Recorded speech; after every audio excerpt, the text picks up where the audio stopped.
friends, நம்ம சேனலை இப்பதான் ஃபர்ஸ்ட் டைம் பார்க்கறீங்கன்னா மறக்காம நம்ம சேனலை சப்ஸ்கிரைப் பண்ணுங்க. கூடவே பக்கத்துல இருக்க பெல் ஐகானையும் கிளிக் பண்ணுங்க. வாங்க फ्रेंड्स, வீடியோக்குள்ள போகலாம். ஹாய் ஃப்ரெண்ட்ஸ், நம்ம இந்த வீடியோல 7 கறிகாய் கூட்டு எப்படி வைக்கிறதுன்னு பார்த்துடலாம். அதுக்கு வந்து ஃபர்ஸ்ட் ஒரு அரை கப்பு துவரம் பருப்பு எடுத்துருக்கிறேன். இதை இப்போ 2 தண்ணி நல்லா வாஷ் பண்ணி எடுத்துட்டு வந்துடலாம். இப்போ துவரம் பருப்பு வந்து 2 தண்ணி நல்லா வாஷ் பண்ணி எடுத்துட்டு வந்துட்டோம். இப்போ அதை சேர்த்துடலாம் குக்கர்ல.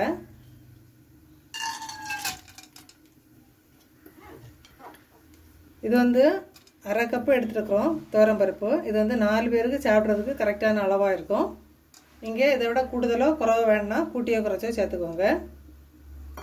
இப்போ 1 கப்பு தண்ணி சேர்த்துடலாம்.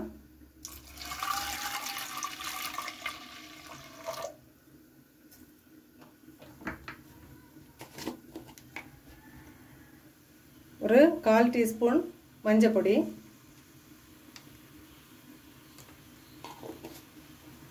காயம் வந்து கட்டி காயம் இருக்குன்னா அது சேர்த்துக்கோங்க, அப்படி இல்லைன்னா பொடி காயம் சேர்த்துக்கோங்க.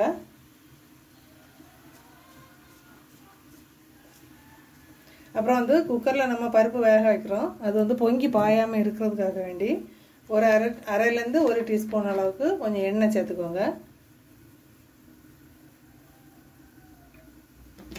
இப்போ குக்கரை மூடிடலாம்.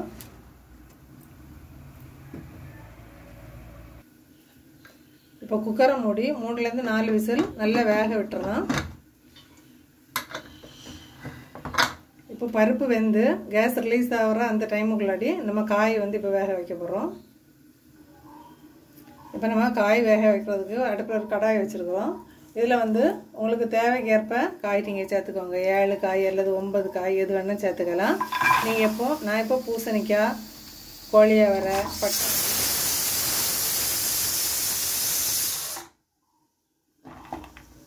சவ் எல்லாம், அந்த கேரட்டு, இந்த மாதிரி 7 வகை காய் எடுத்துருக்குறேன்.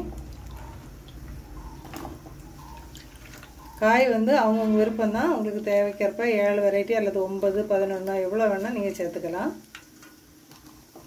இப்போ வந்து காய் முங்குற அளவுக்கு தண்ணி ஊற்றி வச்சிடலாம். 1லேருந்து 1.5 கப்பு தண்ணி அதில் சேர்த்துக்கோங்க. இப்போ காய்க்கு கூடவே நம்ம ஒரு 1/4 டீஸ்பூன் மஞ்சள் பொடி சேர்த்து கொடுத்துடலாம். அப்புறம் வந்து 1.5 டேபிள் ஸ்பூன் சாம்பார் பொடி. நீங்கள் வீட்டில் இடிச்சதாகவும் சரி அல்லது கடையில் வாங்கினாலும் சரி, எதுனாலும் பரவாயில்ல.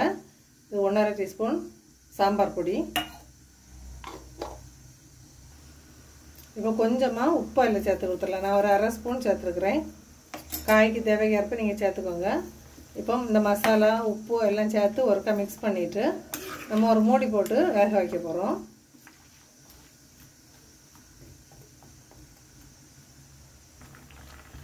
நம்ம இதுக்கு ஒரு மூடி பாத்திரம் வச்சுட்டு நம்ம மீடியம் ஃப்ளேமில் வச்சுட்டு காய் ஃபுல்லாக வேக வச்சிடலாம். இப்போ காய் வேகிற டைமுக்குள்ளாடி வந்து நம்ம மசாலா ரெடி பண்ண போகிறோம்.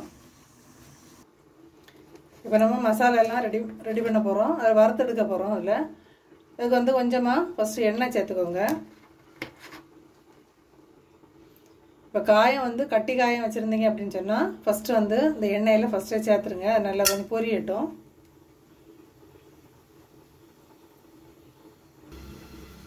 இப்போ காயம் பொரிஞ்சிட்டு பாருங்கள். அந்த டைமில் வந்து இதை நம்ம எடுத்து வச்சுட்டு இப்போ மசாலா மீதியெல்லாம் ஒன்றா சேர்த்துடலாம்.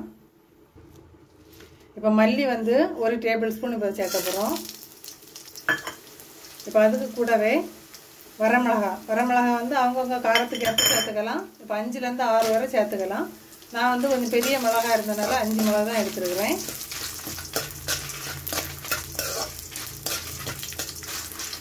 கொஞ்சம் காரத்துக்கு ஏற்ப நீங்கள் சேர்த்துக்கோங்க. மீடியம் சைஸ் மிளகு அப்படின்னு சொன்னால் ஒரு 6, 7 வரைக்கும் சேர்த்துக்கலாம்.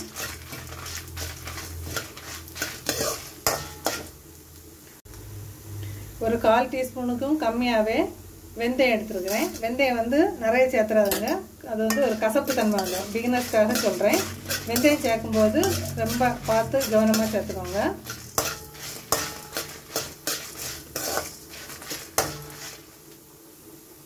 அப்புறம் ஒரு அரை டேபிள் ஸ்பூன் கடலைப்பருப்பு, ஒரு 10 நல்ல மிளகு. இப்போ அதை சேர்த்துடலாம்.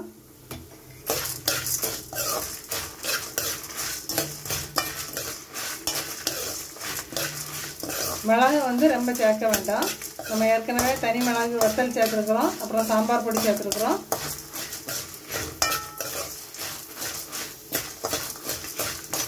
இப்போ இது லேசாக செவந்து வந்துட்டு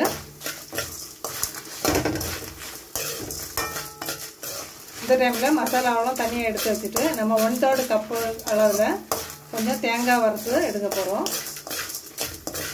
இப்போ மசாலாவை எடுத்து வச்சுட்டு பார்க்கலாம். நம்ம இப்போ மசாலாலாம் எடுத்து வச்சுட்டோம். இதில் வந்து 1/3 கப் அளவுக்கு தேங்காய் சேர்த்துருக்குறோம். தேங்காய் ரொம்ப தேவையில்லை. இதை ஒரு நிமிஷம் நல்லா ரோஸ்ட் பண்ணிட்டு பார்க்கலாம். இப்போ வந்து தேங்காய் வரப்பட்டுட்டு இந்த டைமில் வந்து நீங்கள் வந்து கட்டி காயும் இல்லை அப்படின்னு சொன்னால் காயை பொடி சேர்த்துக்கோங்க. 1/4 டீஸ்பூனுக்கும் கம்மியாக சேர்த்துக்கிட்டா போதும். நம்ம ஃபஸ்ட்டே கொஞ்சம் காயில் சேர்த்து வேக வச்சுருக்குறோம். இப்போ தேங்காயும் ரெடி ஆகிட்டு இந்த டைமில் வந்து நம்ம ஸ்டவ் ஆஃப் பண்ணிவிட்டு நம்ம ரோஸ்ட் பண்ணி எடுத்த மசாலாவெல்லாம் அரைச்சி எடுத்துகிட்டு வர போகிறோம்.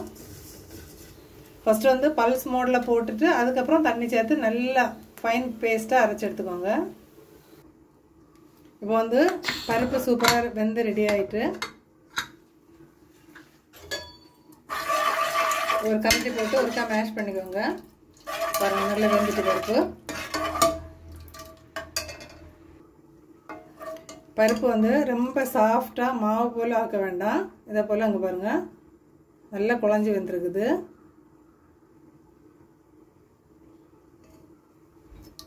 இதில் வந்து இனி வேக வச்ச காயை நம்ம இதில் சேர்க்க போகிறோம். நம்ம இப்போ தனியாக வேக வச்ச காயை அதில் சேர்த்துடலாம்.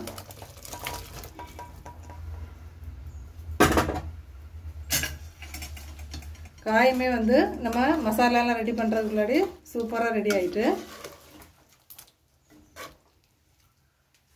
இப்போ இது கூட வந்து நம்ம அரைச்ச மசாலா சேர்க்க போகிறோம். நல்லா ஃபைன் பேஸ்ட்டாக அரைச்சிக்கோங்க. இப்போ அது கூட நான் மிக்ஸி ஜார் வந்து வாஷ் பண்ணி 1 கப்பு தண்ணி சேர்த்துருக்குறேன். நீங்கள் வந்து குழம்போட திக்னஸ் பார்த்துட்டு கொஞ்சம் தண்ணியாக வேணும் அப்படின்னா 1/2 கப் வரைக்கும் சேர்த்துக்கலாம். நான் இப்போ 1 கப் தான் சேர்த்துக்கிறேன். இப்போ புளி வந்து ஒரு சின்ன நெல்லிக்காய் சைஸ் தான் நான் எடுத்து ஊற வச்சுருக்கிறேன். ஏன் அப்படின்னா நான் காயில் வந்து கொஞ்சம் மாங்காய் சேர்த்துருக்குறேன். இப்போ மாங்காய் சேர்க்கலை அப்படின்னு சொன்னால் ஒரு லெமன் சைஸ் வரைக்கும் நீங்கள் புளி எடுத்துக்கலாம். இப்போ புளியை கரைச்சி அதில் சேர்க்க போகிறோம். இப்போ புளி கரைச்சலையும் அதில் சேர்க்க போகிறோம். இப்போ நம்ம குழம்புக்கு தேவையான உப்பு சேர்த்துடலாம். உப்பு சேர்த்துட்டு ஒருக்கா மிக்ஸ் பண்ணி ஒரு மீடியம் ஃப்ளேமில் வச்சு ஒரு 5 நிமிஷம் நல்லா கொதி வரட்டும். ஏன் அப்படின்னு சொன்னால் அந்த புளியோட பச்சை வாசனை மட்டும் போகணும். நம்ம மசாலாலாம் நம்ம வறுத்து தான் அரைச்சிருக்கிறோம். பச்சை வாசனை எல்லாம் போய் குழம்பு கொஞ்சம் ரெடி ஆகட்டும். ஒரு 5 நிமிஷம் வெயிட் பண்ணலாம். இப்போ குழம்பு வந்து 5 நிமிஷம் நல்லா மூடி வச்சு கொதிக்க வச்சுட்டோம். பாருங்கள், திக்னஸ் வந்து அவங்கவுங்க தேவைக்கு ஏற்ப வச்சுக்கோங்க. தண்ணியாக வேணால் தண்ணியாக வச்சுக்கோங்க. இப்போ வந்து நம்ம தாளிச்சு அதில் சேர்த்துட்டு நம்ம குழம்பு ஆஃப் பண்ணிடலாம்.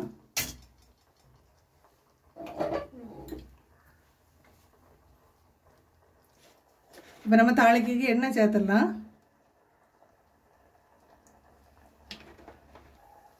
இப்போ 1 டீஸ்பூன் கடுகு,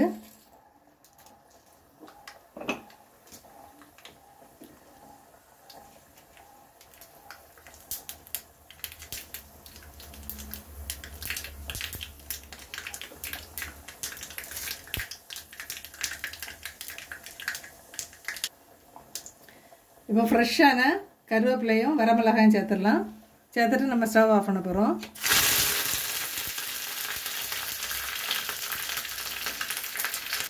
இப்போ நம்ம குழம்புல சேர்த்துடலாம் தாளிச்சதை.